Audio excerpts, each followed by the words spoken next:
News, सच जरूरी है। नमस्कार दर्शकों, आप देख रहे हैं MNS न्यूज टीवी और मैं हूं आपके साथ श्रद्धा तिवारी। तो आइए देखते हैं आज की खास खबर। मंत्रालय मिलते एक्शन मोड में आए 52 कुले। छगन भुजबल के साथ हो रहा खेला, विरोधी मनिका राव को कांटे को मिला मंत्रालय। पहले चीनी सीएम की कुर्सी, अब हाथ से निकला गृह मंत्रालय। तो आइए देखते हैं खबरें विस्तार से। मंत्रालय मिलते एक्शन मोड में आए 52। महाराष्ट्र के राजस्व मंत्री का पद मिलते ही बीजेपी के महाराष्ट्र प्रदेश अध्यक्ष चंद्रशेखर बावनकुले एक्शन मोड में आ गए। उन्होंने मुसीबत बन रहे रेत माफियों पर लगाम लगाने तथा जनता के लिए सुलभ रेत नीति लाने की घोषणा की। उन्होंने रविवार को कहा कि हम देश के दूसरे राज्यों की रेत नीतियों का अध्ययन करेंगे और उसके आधार पर जनता के लिए सुलभ रेत नीति लाएंगे। मंत्री बावनकुले ने कहा कि राजस्व विभाग के कारण जनता को परेशानी होगी तो मैं बर्दाश्त नहीं करूंगा। मैं जनता सर्वोपरि की नीति के अनुसार काम करूंगा। महाराष्ट्र का राजस्व विभाग देश का सबसे अच्छा राजस्व विभाग है, ऐसी छवि स्थापित करूंगा। इसी तरह किसानों और खेतिहर मजदूरों से जुड़े कई कानूनों में संशोधन की जरूरत है। इसका अध्ययन करने से राज्य के विकास की गति बढ़ाएंगे। अगली खबर, छगन भुजबल के साथ हो रहा खेला, विरोधी मनिका राव को कांटे को मिला मंत्रालय।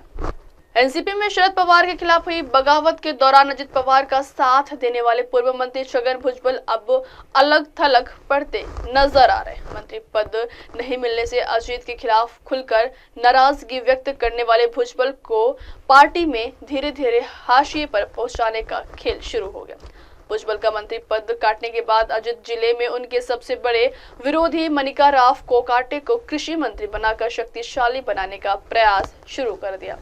लेकिन विधानसभा चुनाव में महायुति को रिकॉर्ड जीत दिलाने वाले ओबीसी समाज भुजबल के साथ खड़ा होता नजर आ रहा है। ओबीसी के प्रमुख नेताओं ने रविवार को एक बैठक के बाद भुजबल को अकेला नहीं पड़ने देने की घोषणा कर दी।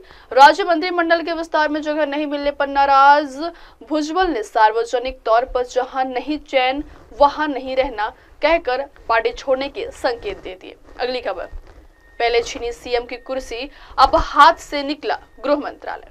महाराष्ट्र में चली लंबे उठापटक के बाद रविवार की देर शाम मंत्रियों में विभागों का बंटवारा हो गया, जिसके ठीक बाद मंत्रियों में पोर्टफोलियो बंटने में देरी को लेकर हो रही सियासी चर्चाएं उनकी मिली विभागों पर आ पहुंची। सबसे ज्यादा चर्चा पूर्व सीएम और वर्तमान डिप्टी सीएम एकनाथ शिंदे को मिले।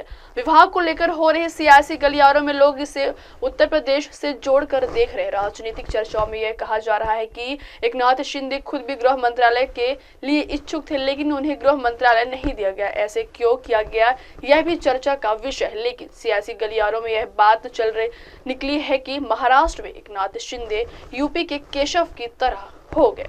अब वक्त हो चला दर्शकों ब्रेक का। ब्रेक से लौटने के बाद देखिएगा देश और दुनिया की तमाम बड़ी खबरें। बने रहिए MNS न्यूज टीवी पर। नमस्कार। हाय, मैं हूँ तापसी पन्नू और आप देख रहे हैं MNS न्यूज। आप देख रहे हैं MNS न्यूज, सच जरूरी।